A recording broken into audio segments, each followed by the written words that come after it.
This is the XPEL 375. Somebody's gone early up the back there, big time. And Felix Rosenquist leads the field to green. It was one of the Maya Shank cars that went a little early. It was Helio Castro-Neves. I think that might have been Alexander Rossi looking for a big jump. Meanwhile, everybody's going to try to fight to get to the low line. Look at him down the back straightaway. Juking and jiving, trying to get to that low line where all the grip is. Big defensive move from the pole sitter, Felix Rosenquist, into turn 3 to keep Scott McLaughlin behind him. But McLaughlin in that number 3 machine right on his gearbox. Great run off at turn 4, and he's going to try to make the outside move into 1. He does. McLaughlin to the lead, the championship leader out front. He told Marty Snyder just a few minutes ago, I feel even better about my race car than my qualifying car. He's proven it here. Colton Herta all over the back of, I think that's Joseph Newgarden. It is. And there's a new rule this year, that white line on the back straightaway, that drivers have to essentially think of that as a wall. If you go down there to make a pass, you will be penalized. If you force a driver down there, trying to prevent a pass, you will also be penalized. So Colton Herta getting out of the throttle there to make sure he didn't go below that white line. Heads up driving his Will Power defense now into turn 3. That's Helio Castro-Neves all over him, and Takuma Sato, the 2-time Indy 500 winner, is pressuring the Brazilian. Here comes Sato. Sato has a run in that white and purple Dale Coyne car. Great qualifying position. Sato to the high side. And Colton Herta just whipped around the outside of Scott Dixon in that yellow and black Gainbridge Honda. And that's the move we're going to be seeing all day long. A pass on the front stretch, and then the passing driver trying to cut down to the low line as aggressively and early as possible to find the groove where the grip is. Let's watch this setup right here as Colton Herta gets the run on Castro-Neves. Nice and wide entry. Can he stick it? Yes, Castro-Neves backs out. That's 3 passes in 2 laps. There is nobody at the front of this field moving like Colton Herta. He is pushing hard. Guys, I think we've seen more passes on track already today in the first 5 laps than we did most of last season. This is definitely working. 5 laps in, and I think you'll see a 3-stop strategy having drivers pit around lap 62 if they can get that far. All of this high-speed action on high-banked oval is going to lead to a lot of aggressive tire wear, so that's the question. They're racy at the start here, James, but we want to find out what happens when the tires start to wear. How much can they hang on to their cars?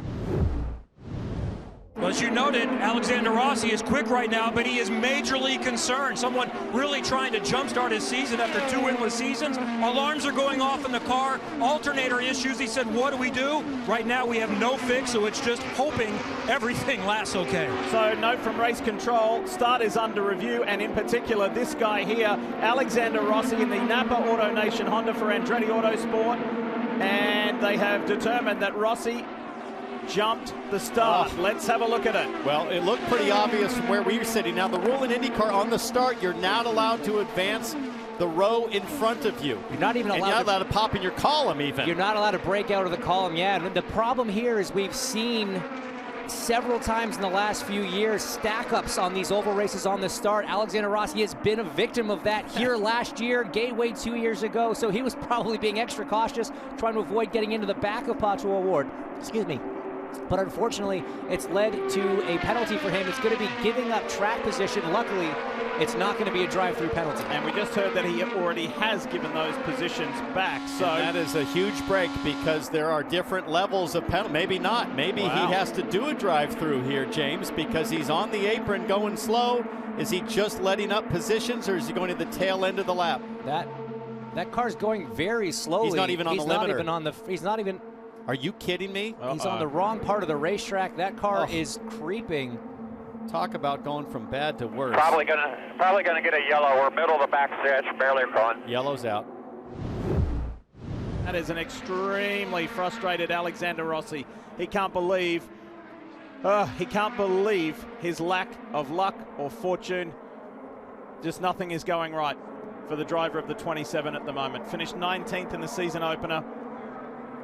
And here he is out of the Texas Motor Speedway XPEL 375. It's the XPEL Chevrolet that leads the way to the green flag, Scott McLaughlin. But keep your eye on the car, 4th in line. Colton Herta, that yellow and black Gainbridge Honda, he's been flying. And side by side, Marcus Ericsson making the high line work. Looks like Rinus VeeKay as well, trying to go around Joseph Newgarden there. Almost makes it stick, but very racy back further in the field. It's like Pato O'Ward up where nobody seemed to want to run so far in practice unless they were forced to. And it looks like that gripped up pretty well. Now it's early in the race, and the dust from the tires can build up offline, but he's having no trouble running side by side right now. Big moves out of the black and orange McLaren. 2 in a row for Pato O'Ward. He's not holding back for anybody and proving you can go high. There is a second lane. Now remember, we had this extra special practice session yesterday to try to run in the high line, and Pato was one of 7 cars that took place in that practice. So he's got way more experience running up there, maybe a little bit more comfortable earlier in this race as he sizes up Marcus Ericsson in the Husky Chocolates car. Look out, look out. Inside. Now There. Clear plug. if you're in front of Pato O'Ward right now and you see him charging in the mirrors, the key now is to move yourself up a little bit if you're the inside car. Start driving Marty 5-10 feet off the white line. Force Pato even into further up into no man's land. Man, he is making that second groove work, trying to make it work every lap. And when he won here last year, his first career IndyCar win, he made some bold moves in that race car, making some incredible passes. Hinch, I would love for you to describe to fans at home what it is like. It is just so sketchy to run that second line here in Texas at 220 plus miles an hour. If being in lane 1 is like driving on the pavement in a road car, being in lane 2 is like driving in snow on a road car. There's that much of a grip difference. It's crazy how light the car can get, but on a restart, you're not going as fast. You're still getting up to speed. You can kind of take that advantage of that high line, that clear air on the front wing to give you that extra downforce and that extra grip, and that's what Pato was doing to great effect. It's going to be harder as these cars get up to speed more and as those tires heat up and start to wear. But Felix Rosenqvist now, his teammate, is tracking down Scott McLaughlin, but unable to separate from Takuma Sato either. So we got a quick replay here with Connor Daly and David Malukas. This is heading down the back straight into turn 3. Malukas up on the high side, one of the rookies. You can see he's getting into that darker pavement, but Oh my goodness, Townsend. Wow.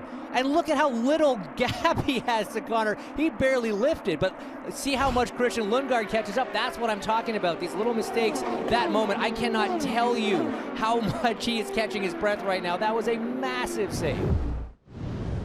Look Whoa, out, look Grant out. Rahal way up in the gray near the fence. I guess it finally bit him going up there. His young teammate, the 20-year-old Christian Lundgaard, skipped through. There is the 11 of J.R. Hildebrand, who's doing all the ovals for AJ Foyt Racing in place of Tatiana Calderon. He skips through. Let's have a look what happened to Graham Rahal. Oh, wow, you see Rinus VeeKay moving incredibly slow there in the second lane. Graham Rahal had already committed to being high on David Malukas and had nowhere to go. You can see the rear end of Rinus VeeKay dancing around. He is hanging on for dear life out there, just trying to get to the pit window. And Graham, to your point, went way higher than he had been going. Look at Jimmy Johnson thinking, oh, this is awesome. Hey, I'm starting to lose a handle this Whoa. car. Do you come to pit road? Speaking of losing the handle, Takuma Sato in the 51, the Dale Coyne entry, wiggling all Nowhere the near way yellow. through 1 and 2, and still trying to hang on to it down the backstretch. You're running into me. Yeah, I saw that. Sato complaining. I think he said somebody ran into me. We will get a replay of that. The Nerdec OTT Honda is over and out. Devlin DeFrancesco, the Andretti rookie, was he involved? Yes. What happened between these two guys? Well, DeFrancesco's just starting to slide up a little bit mid-corner. Sato doesn't want to have to go any higher than he already is into the dust, into the marbles. And unfortunately, he was just forced up there. But no fault of DeFrancesco's, really. I mean, you have to give a little room to that car down low in case they wash up, and in some cases, maybe they wash up a little bit more proactively. I mean, DeFrancesco, I think, was getting turbulent air from the car in front of him, James, and just slid up. That's a common issue here in Dallas. Yeah, exactly right. Tough deal, but luckily that didn't end up in a deal like Jack Harvey's, similar contact, but didn't go to the wall. A lot's changing and continues to, unfortunately, on the negative for Arrow McLaren SP. First up, Pato O'Ward hits his front left tyre changer. And that's not all to go wrong with the team, because his teammate also had misfortune. Felix Rosenqvist skids through the box, needs to be pushed back, and time just ticking away. Rosenqvist goes long. Now watch the right rear tire changer here. Right rear goes on, gun comes up, tightens the nut, struggling a bit, car drops. Has to wave his hand, emergency mode, off and on. Both Arrow McLaren Indy cars to the back of the pack on that pit stop. Total disaster given all the pace they've shown already, Marty. It's a Penske 1, 2, 3 with McLaughlin, Newgarden, Power. Look at Power jump in that red and black Verizon Chevy, trying to get the leap on his teammate. Here comes Ericsson on his teammate in that red and white car, and Colton Herta in that second line on the high side, trying to go around the outside. Arenas VK doesn't work. Wow, two of the youngest and hardest charging drivers in the series side by side. Colton Herta in the yellow and black car has to back out in turn 3. Kyle Kirkwood and that black AJ Foyt. Kirkwood loses it. The 14's in the wall. That amazing run has come to an end for the star rookie. Unfortunately, the oldest rule in IndyCar racing holds true. There's two kinds of oval drivers. Those that have crashed and those that will. I guess the only positive here is at least the learning comes early. There's a limit to how big and how brave you can be on a tough track like this. Looking to get the jump as the green flag flies. It's a Penske 1, 2, 3. Dixon trying to stop that, looking for an option. Herta, VK, they're working on Ericsson. Really dicey here. These tires are pretty cold now and have probably picked up quite a bit of dust and debris. They'll be cleaned up now after 1 and 2, and everybody trying to figure out which way the car in front of them, James, is going to go. There's a big crash. 3 cars in the wall. DeFrancesco. One of the Meyer Shank cars is involved. Elio Castro Neves and Graham Rahal. Graham Rahal. Oh, man, that's a tough one. Here we go. On board now. Felix Rosenquist. Oh, DeFrancesco got below the white line, and then kind of shot up the track. This is what happened with Colton Herta a couple years ago with Scott Dixon. Exactly. Side by side. You see Castroneves on the outside. Ooh, ugly hit. Look at the yellow car on the left. Yeah, that's ill-advised. Ambitious move for sure. Rookie mistake. Tried to keep it down low enough to avoid Graham Rahal. Ultimately went below the white line, and when you already know there's 2 cars side by side in front of you, and 3 wide has not been something that's been a topic of conversation so far this weekend. Here's what it looked like for Elio Castro Neves, the 4-time Indy 500 winner.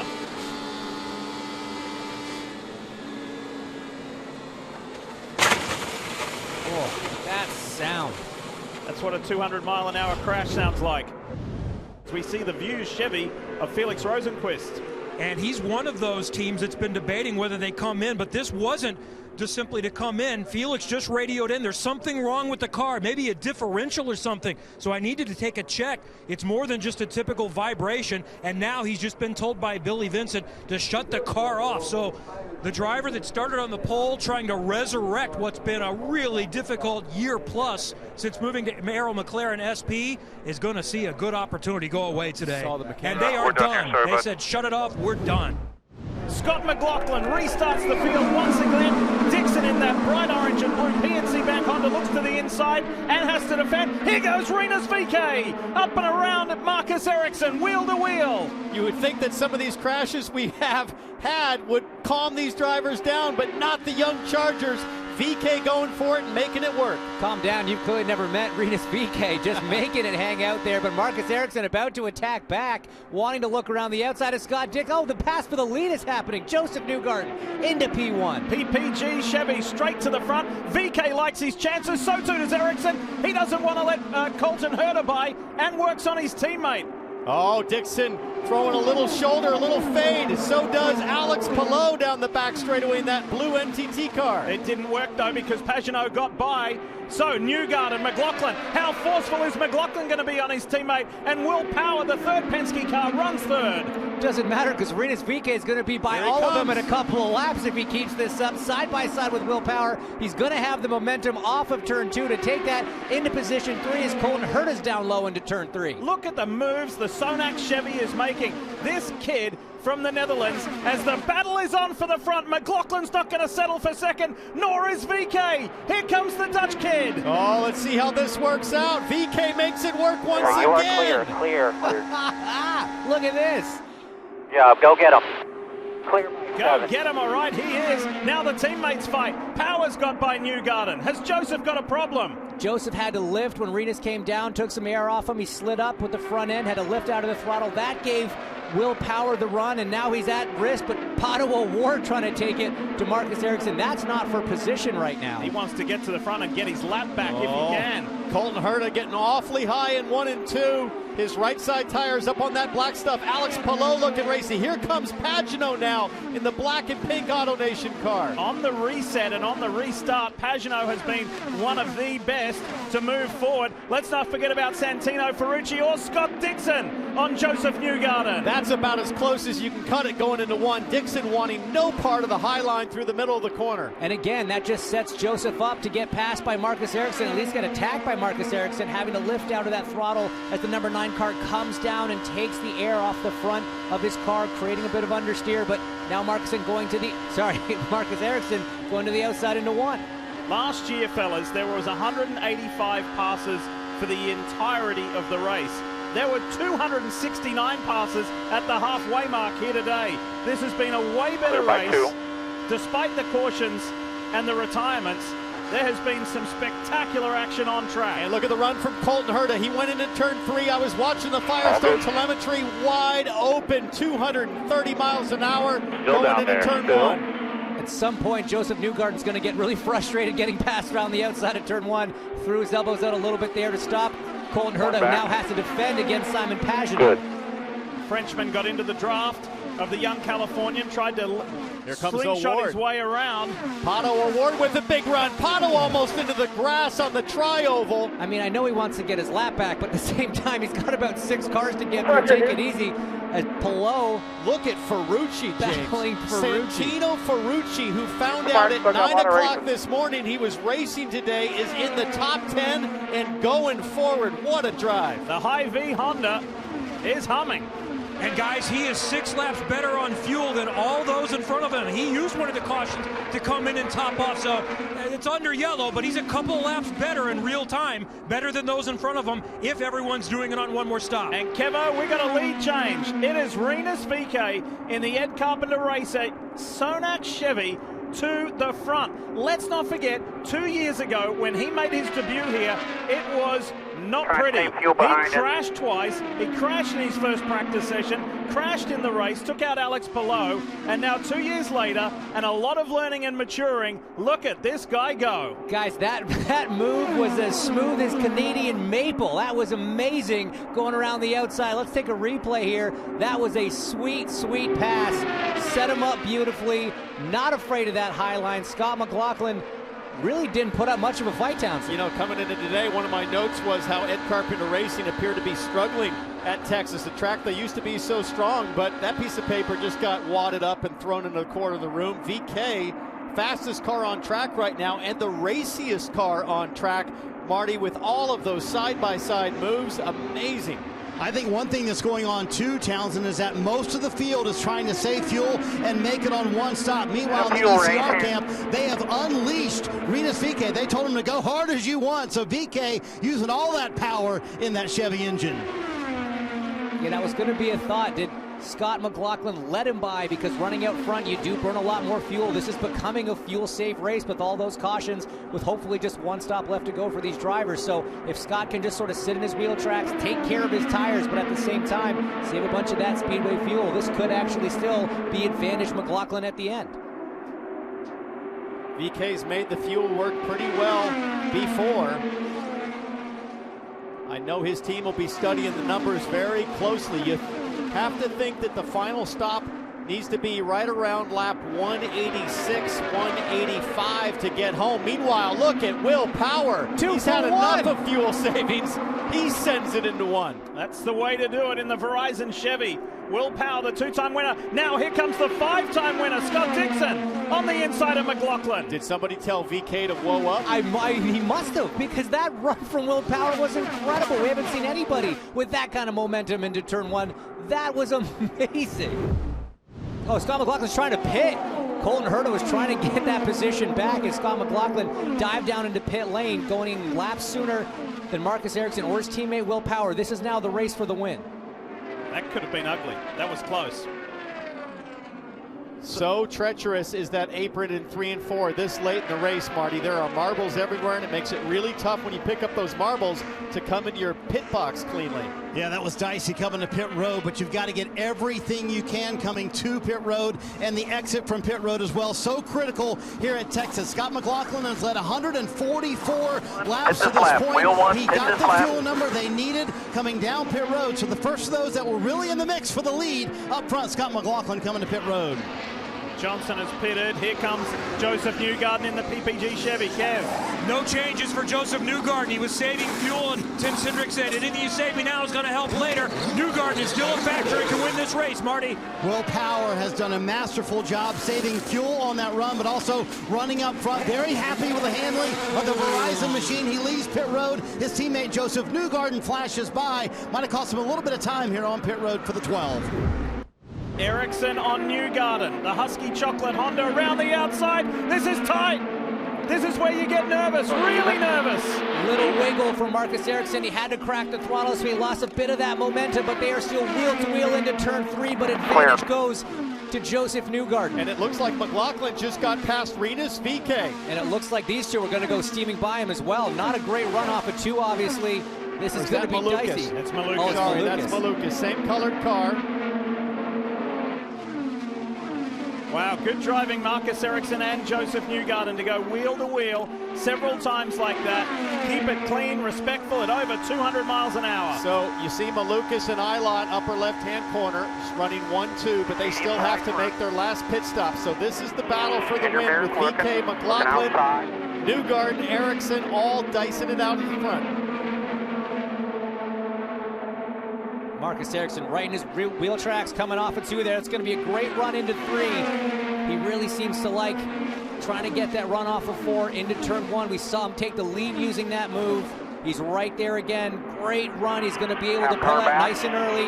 Try and set them up. Joseph knows he's there. Joseph's thinking, I want to turn in as late as possible. Force Marcus Ericsson to have to turn in even later on that less ideal higher line. So good defensive driving from the number 2 car right now, just trying to keep the 8 behind him. He's almost driving Marcus's car as much as he is his own. Ericsson, who won 2 races last year, was a championship contender in his 3rd IndyCar season. The former F1 driver, who now loves life as an IndyCar driver, lived in Indianapolis all his time here, and really feels part of this community, knows the tracks, knows the system, knows the cadence of a season, and has not loved driving this much in a long time. So Malukas pits. Callum Ilott still has to make his last stop, but once Callum Ilott comes in, that'll put VeeKay to the front. It'll also put Jimmy Johnson into 7th. Jimmy Johnson openly talked about top 10 being within reach coming in. But that was more with people asking him. In reality, it was just run all the laps, learn as you go. And how much has he learned during this race? Conservative early. That's how they started the weekend. But now he's as racy as anyone. We thought this might apply for Jimmy Johnson. He's familiar with ovals. He's comfortable. Boy, does he look good in his IndyCar oval debut, leading to the Indy 500. Look at this up front. McLaughlin on VeeKay. Around they go. And this guy is trying to do what Scott Dixon did a couple of years ago by winning back-to-back the first 2 races of the season. So clears VeeKay. Now it's Newgarden to try and do the same to the Sonax Chevy driver. And McLaughlin will just clear David Malukas if he can, and then have some clear space ahead. I don't know, because David Malukas just pitted. So Malukas is on perfectly fresh Firestones, and that could cause a little bit of headache for McLaughlin. And this is where he's got to be patient. We saw that in an incredible way in St. Pete, not losing his cool with the red tire versus black tire strategy calls there. And now he's got to manage these tires. You can run them hard for the first couple laps of a stint, Townsend, but we talked about it. Running them too hard can have really negative effects later, as we see him, Joseph Newgarden now moving around Rinus VeeKay. Malukas just clicked off a lap at 216 miles an hour.